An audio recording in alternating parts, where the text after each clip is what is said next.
नागपूर जिल्ह्यातील रामटेक तहसील अंतर्गत वाळू तस्कर रात्रीच्या वेळी 10 ट्रक वाळू घेऊन जात होते। यावेळी नागरिकांनी सर्व ट्रक गावाजवळ थांबवून एसडीओ महाजन आणि तहसीलदार कोडपे यांना माहिती दिली असता सर्व ट्रक चालकांनी ट्रक गावात रिकामे करून पळ काढला। यावेळी एसडीओ तहसीलदार यांनी जप्त केलेले वाळूचे ट्रक घरकुलमधील नागरिकांमध्ये वाटप केले आहेत। नागपूर जिल्ह्यातील रामटेक तहसील अंतर्गत वाळू तस्कर 10 ट्रक रात्रीच्या वेळी ग्रामपंचायत बोर्डासारखा येथून वाळू घेऊन सत्रापूरकडे जात होते।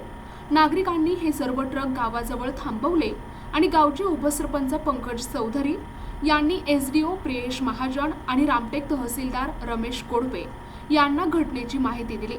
घटनेच्या ठिकाणी एसडीओ आल्याची बातमी मिळताच सर्व ट्रक चालकांनी त्यांचे ट्रक गावात रिकामे केले आणि ते ट्रक घेऊन पळून गेले। त्यानंतर एसडीओ रामटेक आणि तहसीलदार यांनी मिळून जप्त केलेली वाळू घरकुलमधील नागरिकांमध्ये वाटप करण्यात आली आहे।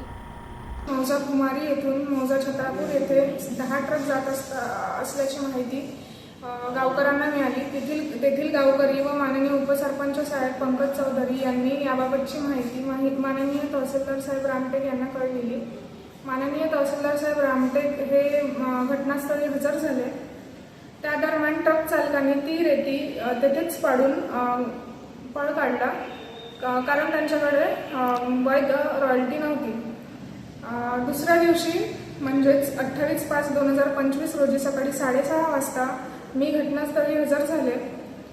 माननीय सरपंच साहेब, उपसरपंच साहेब, मौजा बोर्डा व मौजा सराखा येथील पोलीस पाटील, महसूल सेवक तसेच गावकऱ्यांसमक्ष मौका जप्ती पंचनामा केला व तसा अहवाल तहसील कार्यालय रामटेक येथे सादर केला।